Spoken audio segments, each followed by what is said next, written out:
Hello, everyone. It's Steve with Aptera Owners Club. A few days ago, Aptera put out this very inspirational commercial called "A Letter to Our Planet," and it is really well edited.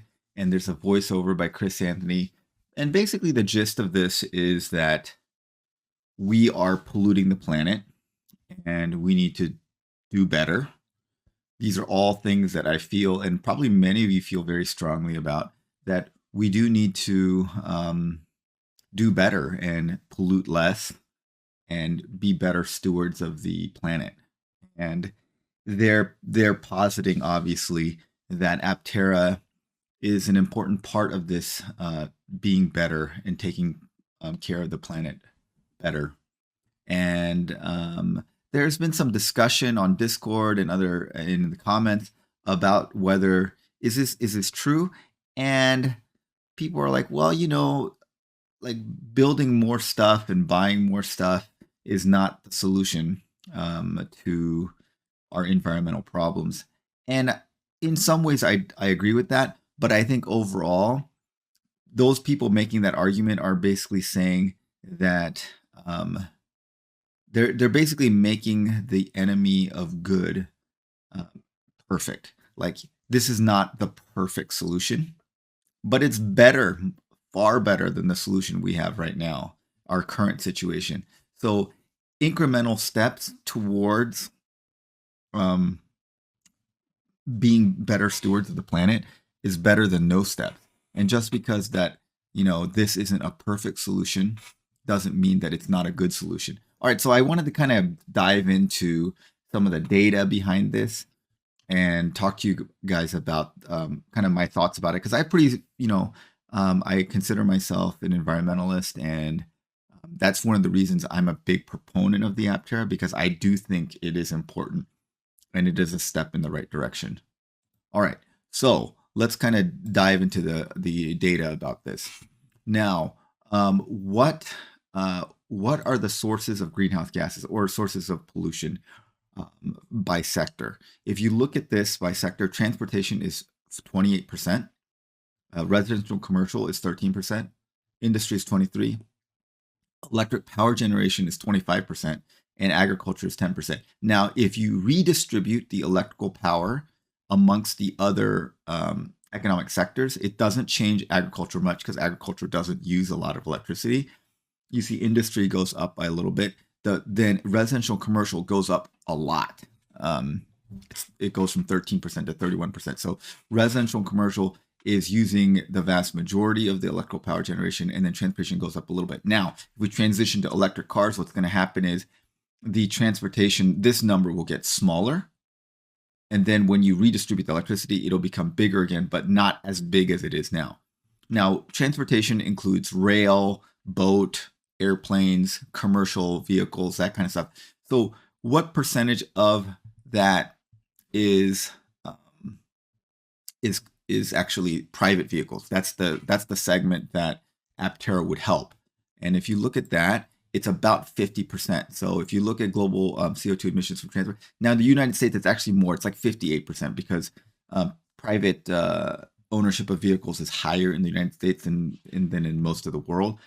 So in America, it's 58% of that. And so you see transportation is 24% globally, but in the United States, it is 28%, and it's about 58% of that. So I would say 15 to 16% of the emissions in the United States is from private vehicles, which is a large segment.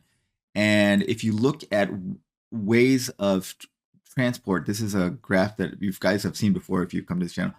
The vast majority of vehicles right now are gasoline cars, and they are the most carbon intensive form of transportation. So this is the dark bar is manufacture and disposal of the vehicle, so that's that much. And then this is roadway and road, like, to maintain the infrastructure for them, costs about this much. And then the indirect and direct costs of operating the vehicle. So gasoline is the highest. If you look at electric vehicles, the carbon cost of manufacture and disposal is much higher than a gasoline car. So you can see it's almost double, because it's very energy intensive and polluting to make those large batteries. And then the roadway and maintenance is about the same. And then you see that the direct operating costs are very, very little in terms of carbon emissions. Indirect is a little bit higher because you can have a lot of the generation off the vehicle. So you can see that the electric car is basically twice as good or half as bad as a gas car. And then an Aptera, because it's smaller and lighter, it's going to have less manufacturing disposal costs. And because it's a lot of solar generation, you're going to have less direct and indirect operating costs. These roadway and maintenance of the roadway costs are going to be about the same. And so I would say we could guesstimate that Aptera will be about half of this. It's around 50. So driving an Aptera gets you to basically riding a tram or a high-speed train, which is much better, like 75% better than a gasoline car. So that is a major step in the right direction. Now, overall, if you were going by bike or by foot, that's going to be way better. And of course, some people, when they see this graph, they're like, oh, well, you're not taking into consideration the extra food you're going to have to eat if you ride a bike or walk or something like that. And that is partially true, but I would say, especially in the United States, most people suffer from a calorie excess, not a calorie deficit. Most people have excess calories they could burn by riding a bike. So if you rode your bike, like let's say 15 miles a day round trip to commute to work, the calories you expend in that 15-mile commute is not going to be enough to put you into a calorie deficit. For most Americans, you're still probably going to be at a calorie excess. So you are not going to need to eat more food to transport yourself by bike. And now, those of you guys who have been watching this channel a long time, you know that I basically ride my bike to work. So this is what I've been doing for the past 15, 20 years. And so I use a car very rarely. But the fact of the matter is that in the United States, for various reasons, a lot of people find it difficult to ride bikes. And I understand that the infrastructure is not good. It feels a little unsafe. We don't have separated bike lanes. The weather's not great in large parts of the country. I will say that I rode my bike to work every day to work for several years when I lived in Pennsylvania. And Pennsylvania has, snow and rain and hail and sleet and stuff. And I rode my bike through all of that. So if you have enough commitment to it, it can be done. And one of the biggest bicycling cities in the United States is Minneapolis, which is not known for great biking weather. So sure, I understand, like living in Southern California, weather's awesome. It is much easier to ride a bike to work, definitely. But you can make it work in other places. But anyways, some people for health problems, for various other reasons, you need a bike. And also in the US, we are very car centric, and the infrastructure for public transportation really is not good. And the infrastructure for biking and walking is not good. And that's very unfortunate. That's a thing that we should work towards, I think, in my opinion. But the bottom line is very, very hard to survive in the United States and to function without a private vehicle. And that's why almost everyone has one. I mean, I have one. I don't use it much, but I still need to go to Costco. I'm not going to do that on a bike. And I still want to go to the beach or go to the mountains. And that's 70 miles. That's not really a thing I want to bike to. Another thing that's cool is the rise of e-bikes. E-bikes are obviously not as good as regular bikes, but because there's some manufacturing costs. But e-bikes open up a lot more commuting potential. Like, for example, I have a site that I go to that's about 22 miles away, and I'm not really about riding, 45 miles round trip to commute to work. That's a little far. My usual commute's about 10 miles, so 20 miles round trip is very doable on a bike. But 45 is kind of pushing it. And I got an e-bike, and I tried that commute on an e-bike, and it was actually very doable, and it was kind of fun. So I think e-bikes open up a lot more range of commuting possibilities. Okay, but I digress. All right, so I think that because especially in America, you need a private vehicle, ideally, should we use more public transportation and bicycles? Yes, absolutely, we should. Just the infrastructure is not there yet, and it's difficult for people, and especially if you live in rural America. I mean, you're not going to be doing it. Rural America, the roads are don't have much of a shoulder. People drive fast. Probably a little sketchy to be on a bike, and the distances are very long. So in rural America and some suburban America, you just need a private vehicle. And of all the choices, an Aptera is going to be far better than anything else. The other thing I really like about Aptera is that it's a smaller vehicle, and I think we need to, as a country, kind of get away from this paradigm of wanting giant vehicles. Every time I drive on the road, I see like a suburban or a Ford Expedition, and it's got like one person commuting in it in this like behemoth of a vehicle. And 80% of new cars, over 80%, are trucks and SUVs in the United States. There's just no need for us to have these ridiculously huge vehicles. If you go to Asia and Europe and stuff, people drive smaller vehicles. And I think we need to make driving smaller vehicles be okay. And so Aptera is a smaller vehicle, and I think that'll help. The other thing that is kind of interesting, if you want to look at sources of carbon generation, so Aptera would cut a lot into like the 16% if there was a mass transition to a vehicle like the Aptera, it would cause a large proportion of 16%.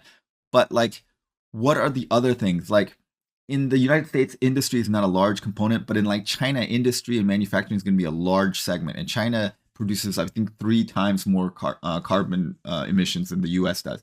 It's mainly because China has become kind of the manufacturing hub of the world, and just buying less stuff. Buying less stuff from Temu, and buying all this fast fashion where you guys should look into that. There's just a ridiculous amount of clothing that's like worn a few times and thrown away. And just like we just live in a consumer society, like reducing that by a large amount is going to help a lot. You would cut into probably 16-20% of emissions. And then in America, I always think it's funny that in the summer, if you go to like stores or offices in the US, they have the AC turned up so high that you need a jacket. That's what happens in California. Like at my work, it'll be 105 degrees outside, and then inside they have the AC set at like 60 something, and it's actually cold in the building.